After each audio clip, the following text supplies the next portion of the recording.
What is up YouTube, Jamie the Kid 00 here, coming at you guys with a brand new deck profile. Today, we're going to be revisiting my Cosmo deck, or the Cosmo deck concept that you guys originally saw me play at the 200th YCS in Utrecht. So, I've kind of been tooling around with the deck again, and I kind of thought I'd bring you guys the theory build that I've been kind of rolling around with. This definitely needs some refining, and it's actually my plan to bring you guys some dueling book videos with a very similar concept in the very near future. But for the moment, I thought while I had the deck built for the most part, I'll actually bring you guys a profile and show you what I've been working with and get your thoughts and feedback so that I can then take that feedback and put that into the dueling book videos and we can kind of, work on the deck together. So without much further ado, we're just going to kind of get into the profile and I'll show you guys what I've been working with. This is a Cosmo True Draco Dinosaur version that gives us a bit of a new edge against the meta and another way to destroy our monsters. So let's get into it. So for the pilots, we're going to go in ascending order. So we're still playing the one Cosmo tin can. For the most part, we are still playing a going second build. So we really only need the one tin can for if your straw man play ends with your guy destroying himself in the end phase. You want to actually be able to special summon this if you're not special summoning your Dark Lady. We then play two Cosmo Strawmen. I'm still bouncing between 2 and 3 on this. This is really up to your interpretation. You can really change that as and how you guys like. But at the moment, I'm kind of comfortable in a position where I'm playing 2 of them, so 2 will do the trick for me. I'm still playing the one Cosmo Farm Girl. You really need this for all of your OTK plays, but that's really the only time she comes up, when you're actually going to be summoning her off of your OTKs with kind of pops like Dark Destroyer. We're taking one Cosmo Good Witch as a test card.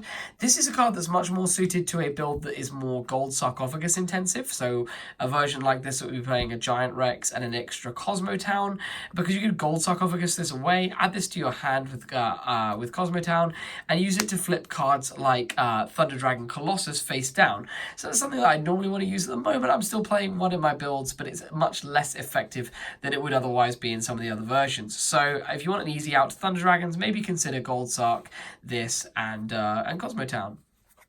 We're then playing one Cosmo Dark Lady. Cosmo Dark Lady is honestly ridiculous. She's kryptonite against a lot of monster-based control decks. I always kind of prefer this one in my trick style matchups. She's just obscene. She's a really large body and a really strong monster negation effect. And the fact that she can then go ahead and tag out to avoid targeting negation and tag out into, say, a Dark Destroyer that's going to have more disruption just makes her a ridiculous card for people to get around. But that rounds off the pilots that I'm playing. I'm playing a healthy 6 pilots, and really that's all I've found myself needing. You could probably, honestly reduce the number even further, but that's the number you want. We want to play more ships in the build than pilots because we're playing ways to destroy the ships. You want to have these and the other kind of complementing cards. The pilots are really things that you want to be special summoning out of the deck, not really hard drawing. So for our ships, we're playing 2 Cosmo Slip Rider. Again, these are in here for the main 2 reasons: to destroy Cosmo Town and to turn into your Cyber Dragon Infinity. It's really the main reason you're playing these 2. We're playing one Cosmo Landwalker. I'm actually experimenting with Landwalker mainly because Landwalker gives me a level 6 that I can travel through when I'm being beaten down by an opponent's board. Descending from, say, a Dark Destroyer into a Forerunner, into a Landwalker, into a Slip Rider. It actually gives me that extra stage that honestly I find coming up more times than I care to admit. It's also another ship that I can play and pop with things like Dragonic Diagram. We then play 2 copies of Cosmo Forerunner. I talked in my Utrecht deck profile about the fact that I felt like I needed to play 2 of these. We've now bumped it up to 2, and seeing this more often is honestly been phenomenal. It's a ridiculously hard card for some people to shift anyway, so having the second one in there hasn't been a problem, and it's also improved my consistency for having it there when I want to destroy it in my hand. I'm then playing 3 copies of the newly moved to 3 Cosmo Dark Destroyer. Unfortunately, my friend had to borrow 2, so I only have 1 in my possession now. But we are playing the 3 Cosmo Dark Destroyer, and oh my goodness, the OTKs this card inspires, if you've seen multiples of them, are bananas. So this card is ridiculous. I've moved completely away from Cosmo Dark Eclipse, so you won't see one in this main deck build at the moment. But my goodness, 3 Dark Destroyer has really brought this deck to a whole new level. So I'm really, really excited to bring you guys some duel videos with all of this, because this guy is obscene. So that rounds off the Cosmo monster component. we're going to move into the rest of what this deck has to offer. So we're playing a Dinosaur component now to give us a bit more OTK potential and actually another free way to destroy our monsters. So we're going to start off with the fact that we're playing 3 Soul-Eating Oviraptor. So Oviraptor essentially in this deck reads, special summon a 3/5 beta from the deck that can then destroy a ship in hand. What's not to love? If you're going second, you're not using your normal summons all that often. This is really just another obscenely strong normal summon that we can play. So we're tooling around with the Oviraptors at the moment. And then playing 1 Overtext Coatlas to search, of course, the double evolution pill that the combo makes use of, and 1 Ultimate Conductor Tyranno as that 3/5 beta I talked about, which gives you the destruction ability. So this guy's crazy, this guy's crazy, and these are just your instigators of it. You don't use a normal summon that often in the deck, so it's really open just to slam it down and get your search off. So definitely an engine I'm enjoying tooling around with. There's definitely the fact that there are some brick cards in this engine which I'm having to grapple with, but once we get past that, I'm sure we can really kind of work on the consistency of the deck and make this a bit more viable. But the Dinosaur component has been working swimmingly for me. And then this is still a true Draco deck, so we're still playing the 4 true Draco monsters to give us that kind of consistent engine, consistent advantage, allow us to play to a slower tempo if we need to, because this deck is fairly prone to brick hands, so sometimes you do have to slow down and play the true Draco advantage engine. So that actually rounds off the monster count. I'm actually not playing any hand traps. I find that this deck has the utility to break a lot of boards, especially like any board that isn't the Thunder Dragon board. Thunder Dragons is really the only thing that I struggle with, and hand traps I found aren't that strong unless you draw the right ones. So I've kind of moved away from them for the moment and just relied on blowing stuff out, and I haven't really missed them. So we're siding those. We'll experiment with that, but let me know about what you guys think. If you can really live without hand traps in this format, let me know. We can experiment together on what we want to put in the deck. For the spells, we're playing 1 Emergency Teleport. This is still obscenely powerful. The fact that you can pull a Cosmo farm girl out of nowhere is just unfair. So the fact that this is still a card means I'm still going to be playing it in the deck. I'm playing 1 Sky Strike or Hornet Drones. The extra deck is really moot. You can put whatever you want in it. So I'm playing the 1 copy of Hornet Drones to give me easy access to a bit of advantage to push me towards the Reaperdocus play into Summon Sorceress, because there are like quite a few OTKs that include Summon Sorceress. So I figured, why not play this? It gives me an easier way to get towards that. And then playing 2 double evolution pills, just to give me that easy access to our Ultimate Conductor Tyranno for those for the kind of increased viability of those in-hand destruction plays. We're then playing 1 set rotation. I draw this like it's my job. It's honestly ridiculous. It may as well still be at 3 when you're playing this deck and you're me. Just the fact that you can give your opponent a Cosmo Town, get a diagram for yourself, get your ship destruction, have the ship summon a Slip Rider which can pop your opponent's Cosmo Town, get you a search. It's ridiculous.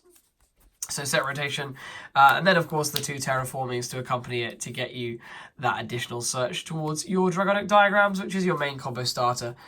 Speaking of the field spells, we play 2 Cosmo Town because I find 3 clogs unless you're playing the Gold Sarcophagus version. So 2 Cosmo Town is absolutely fine by me. And then of course we are playing the 3 Dragonic Diagram as our main combo starter. I'm really dancing between Diagram and Fire King Island, and I'm really going to experiment with a couple of different builds because of course the diagram mandates that we play the True Draco kind of engine. We can really consider the True Kings, but I don't think the True Kings are really that viable anymore. But the True Draco engine is kind of, it's pretty good in its own right, but I'm interested to see if there's any merit to the Fire King Island kind of combo decks that go around as well. We then play for our True Draco component 2 True Draco Heritage and 1 Disciples. I'm considering changing the ratios on these. Really, I think Disciples probably belongs at 2 and Heritage at 1 because Disciples is the card that gives you your recycling loop, whereas Heritage is just a draw card. So I feel like Disciples can probably go to 2. And then rounding off the deck, I play 2 traps. I play 1 Apocalypse of the True Draco and 1 True Draco's Return. So that rounds off the main deck. It's at 40 cards at the moment. There's a lot you can change about it, but I'm pretty happy with the overall principle. It's just some of the ratios, and we'll experiment with a few other engines going forwards. For the extra, this is really a matter of suggestions, so I'm only really going to talk about the first 4 cards, and then the rest is entirely up to you. So the cards that you have to play is honestly the Cyber Dragon Infinity package, and I'm playing a Reaprodocus and a Summon Sorceress, simply because Summon Sorceress has this cool ability where you can summon a monster to your opponent's field, so giving them a ship out of your hand, and then special summoning a ship to your board, gives you a situation where if you can Dark Destroy and pop the ship that you've summoned off of this, you can get into yourself in a position where you've got an attack position monster here, the Dark Destroyer that popped the ship. You can attack over a ship that you give your opponent in defense mode with the Summon Sorceress. That ship dies and gets you a Farm Girl, and then you can really push for massive, massive damage. So Summon Sorceress is ridiculous there. That's really all the extra cards that I played that are kind of essential. There is an OTK involving this that you can find on YouTube. I'll see if I can link it in the description. Then otherwise, the rest of this is all just kind of suggestion stuff. So this is what I've been playing at the moment. Of course, the Nightmare package is something you still really need to be playing, but otherwise everything else is super subjective. Because I'm not playing Gamma in this build, I'm not playing the Synchros that I was playing before, but I definitely think there's room for it. Of course, you can play some of the other 5 component, and I've also considered tooling around with certain instant fusion builds because of, like, it gives you more true Draco tribute fodder, it gives you that level 5, I think, Panzer Dragon to make Infinity easier. So there's so much of a toolbox that you can do with this deck's extra deck, so I'd really recommend looking into that in the time going forwards. But yeah, guys, that brings you to about the end of the video. This has kind of been a bit of a faster format of going through the deck, but it was just really a concept that I'm working with at the moment. Let me know what you think. I'd love to hear your feedback on the deck so that I can actually make some changes going into the kind of dueling book videos we're going to be doing in the future. But otherwise, that brings me to about the end of this. If you've enjoyed the video, please feel free to give it a like. It really helps out the channel. Subscribe if you're not already, if you want to see more content like this, and share this with your friends if you think they'd enjoy it. I've been Jimmy the Kid 00. You've been a wonderful audience. Thank you so much for watching, and I'll see you guys very soon with some more Yu-Gi-Oh! Related content. Peace out. Bye-bye.